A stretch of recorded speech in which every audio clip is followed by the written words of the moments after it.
Selamat pagi teman-teman. Jadi kali ini aku mau cerita tentang pengalaman aku sendiri nggak dibayar sama suatu perusahaan atau suatu company di mana aku bekerja di Australia.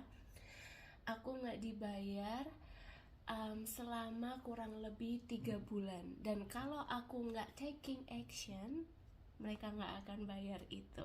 Jadi gimana ceritanya? Aku akan ceritain dari awal dulu.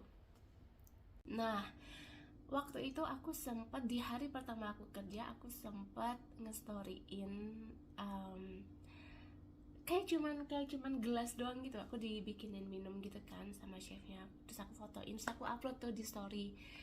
Terus ada salah satu teman aku, dia seorang chef juga di toko sebelah gitu, kayak di restoran sebelah. Dia tuh sampai ngomong gini nih, um, intinya kamu masih di situ nggak, masih di restoran itu nggak, aku mau mampir, dia bilang gitu. Nah, karena aku tuh udah pulang, terus aku baru lihat itu message, aku bilang aku udah pulang gitu kan. Intinya kenapa? Nah, dia intinya di situ kayak ngasih tahu aku bahwa aku harus hati-hati karena bosnya itu terkenal banget. Jadi bukan kayak secret lagi, kalau bosnya itu agak-agak kayak cheeky gitu loh, kayak curang gitu. Jadi suka nyurangin gaji-gaji karyawannya, termasuk superannuation gitu kan. Terus aku kayak, oh iya, aku denger kok dari waitersnya di situ juga, dia udah ngomong sama aku kayak gitu. Cuman mereka bilangnya kalau bosnya ini suka telat gitu bayar gajinya. Nah, anyways, hal itu udah jadi red flag sih buat aku ya. Nah, cuman aku saat itu aku lagi nunggu untuk letter of agreement dari bos itu. Jadi yang kayak menyatakan bahwa aku ini bekerja sebagai chef, gajinya sekian, basically kayak kontrak kerja kayak gitulah. Aku masih nunggu itu. Nah, dia bilang HRD-nya tuh lagi ngebikinin letter of agreement-nya itu. Jadi aku oke lah. Dia bilang oke, kamu training dulu. Terus aku kayak alright gitu, aku nggak ada masalah tuh, trainingnya tuh dibayar ya kan. Terus aku udah kayak kutu lompat tuh ya, dari kayak kerjaan ini ke kerjaan ini. Itu tuh kayak capek banget, sampai kayak capeknya tuh nggak bisa kerasa lagi. Nah, aku suka banget sama work environment-nya di restoran itu. Teman-temannya baik, chef yang ngajarin aku tuh baik banget gitu kan.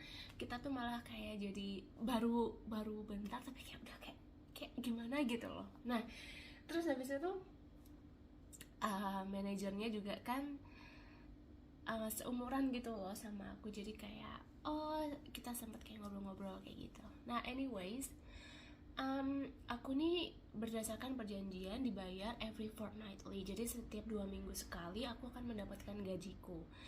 Nah, sebelum 2 mingguku itu ada beberapa karyawan yang aku anggap adikku sendiri karena mereka lebih muda daripada aku, tuh kayak udah ngeluh gitu loh, kayak aduh ini aku belum dibayar padahal ini udah berapa hari yang harusnya aku udah harus dibayar gitu kan. So kayak, kamu udah tanya belum? Udah, mungkin dia lupa atau gimana. Iya, aku udah nanya, aku udah chat. Terus aku ditunjukin dong chatnya, sama bosnya tuh di read doang.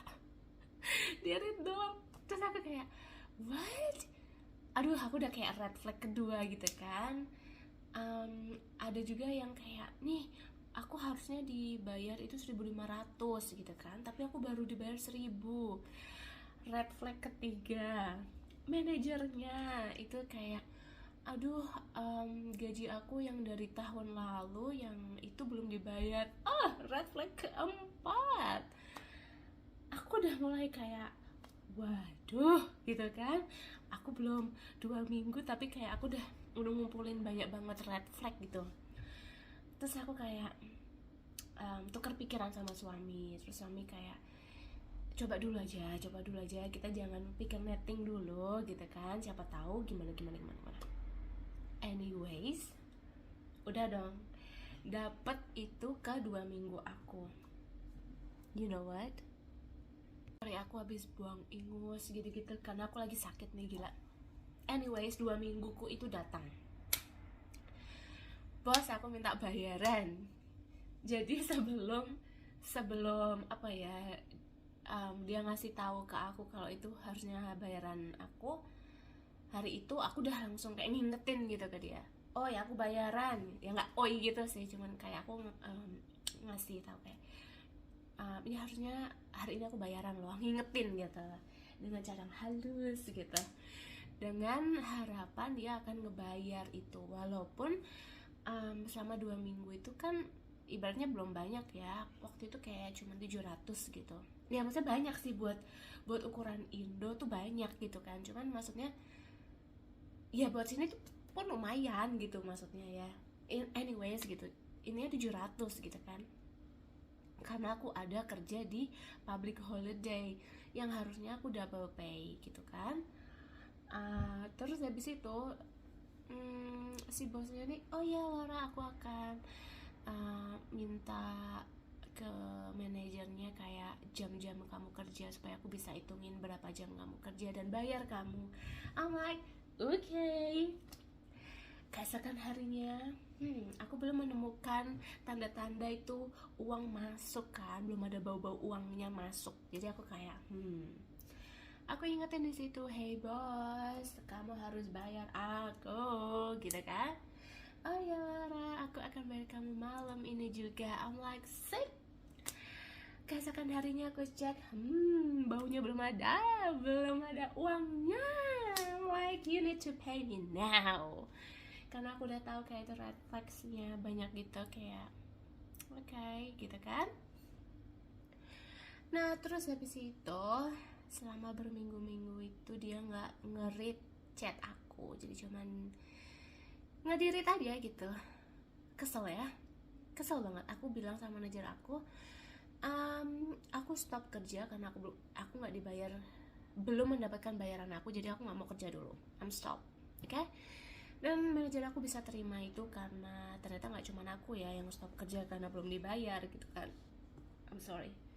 Terus habis itu aku bekerja untungnya aku masih punya pekerjaan aku yang utama, jadi aku kayak masih kerja aja gitu, kayak I'm okay, aku tetap bisa dapat penghasilan dari kerjaan aku utama ini, jadi kayak I don't have to worry a lot gitu loh tentang yang ini. Cuman ya tetap aja kesel ya, kayak kamu kerja mati-matian gak dibayar gitu kan, kayak gitu kan. Nah terus udah sebulan tuh, belum sebulan, iya sebulan, aku langsung laporin perkara situasi ini ke ombudsman. Aku nggak tahu aku bisa tampilin di sini apa enggak. Itu adalah websitenya yang aku pertama melaporin itu. Nah karena aku takut ya, jadi aku kayak melaporinnya secara anonymous, jadi kayak aku nggak sebutin nama aku nggak sebutin siapa aku sebenarnya gitu kan, karena aku takut. Tapi pas aku laporin itu juga nggak ada, kayak udah berminggu, udah berapa hari berapa minggu tuh nggak ada kejuntrungannya gitu, nggak ada kejelasannya, kayak mereka nggak ngabarin ke aku. Akhirnya aku memberanikan diri untuk telepon.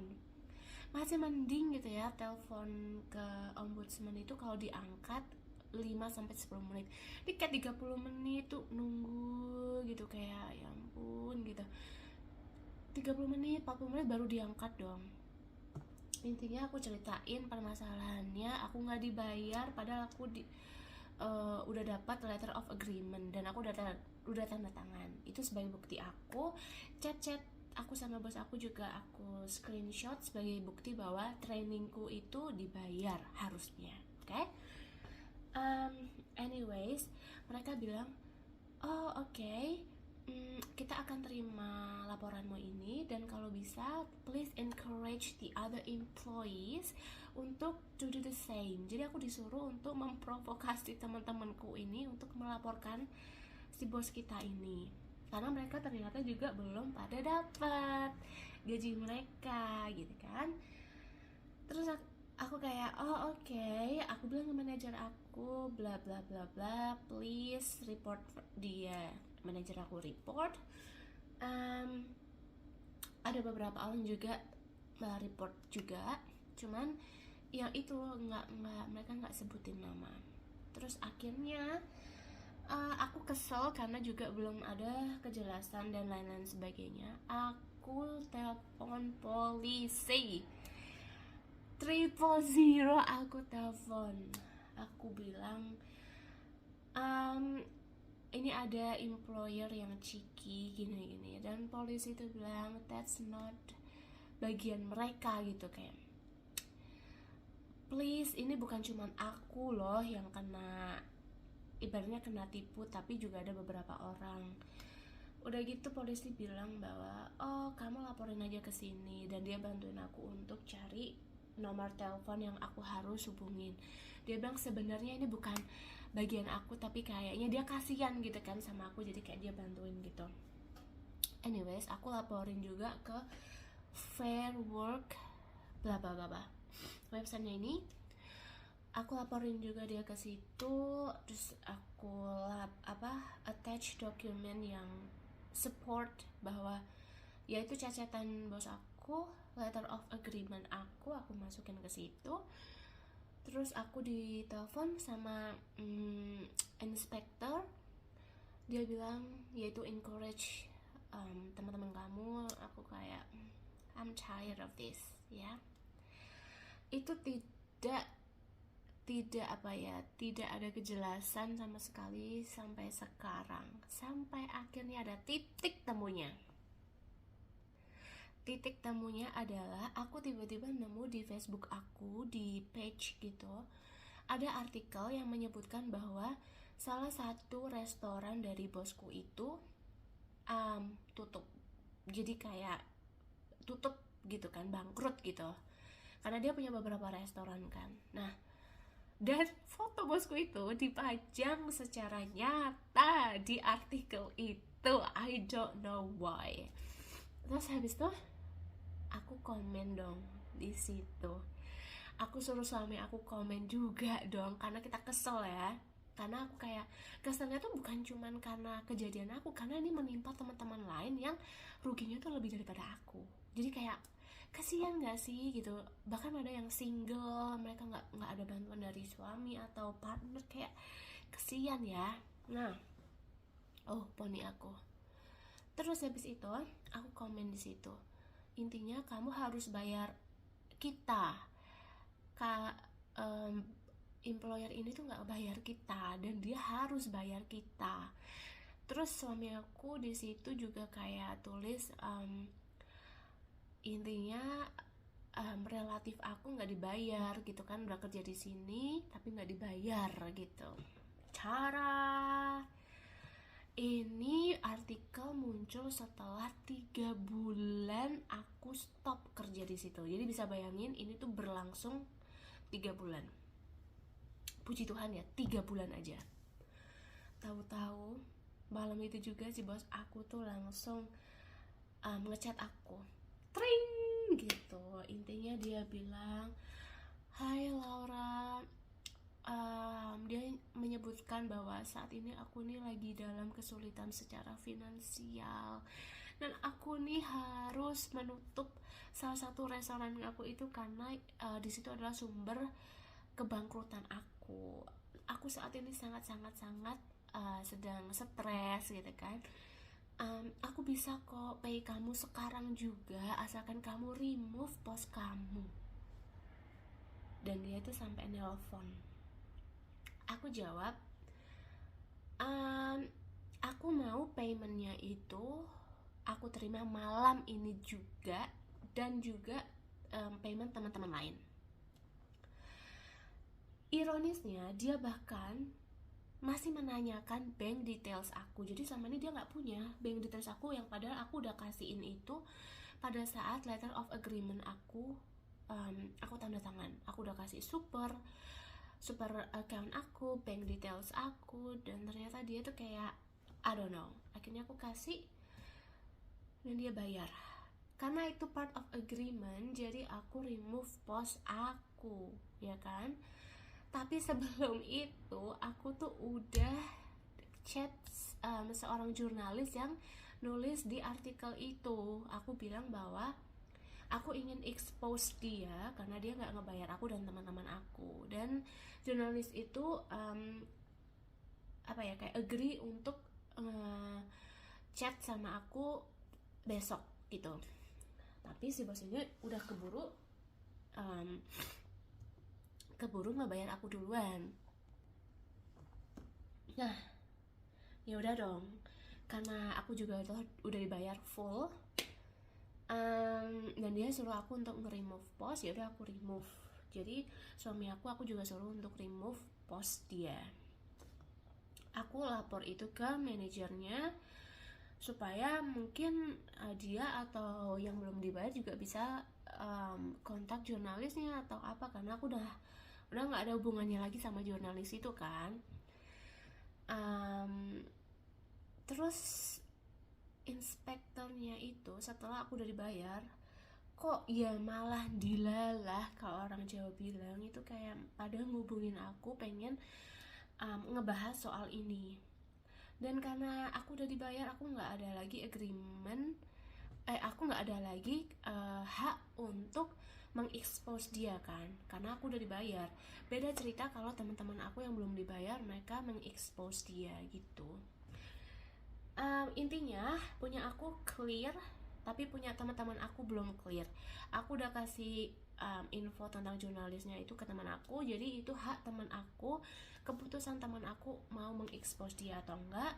Aku sebagai orang yang udah nggak ada di situ, aku cuma bisa kasih langkah-langkah yang aku bisa kasih supaya mereka dapat bayaran mereka gitu.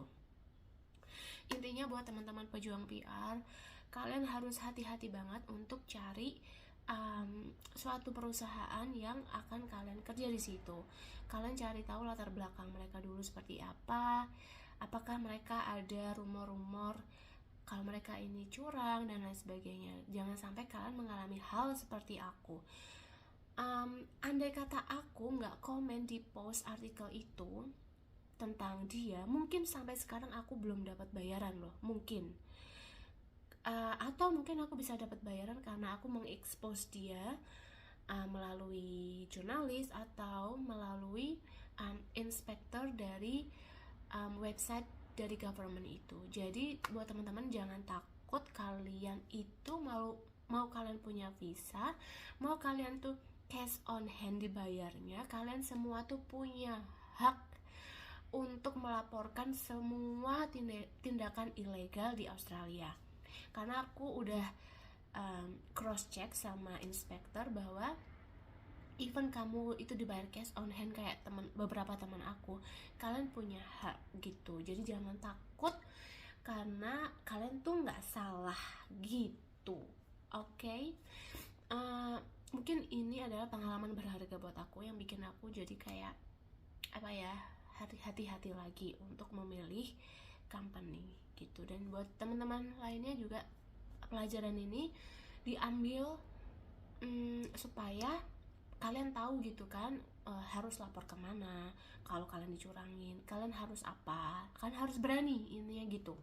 Jangan mau kita diinjek-injek mentang-mentang kita bukan dari warga negara sini gitu deh. Jadi udah, video kali ini aku cerita pengalaman aku yang gak enak ini. Semoga video ini bermanfaat buat kalian, dan semoga video ini bisa kalian share untuk teman-teman yang mengalami hal serupa. Jadi jangan takut, kita ini gak salah, kita ini dicurangin, kita punya hak. Ingat itu aja. Oke?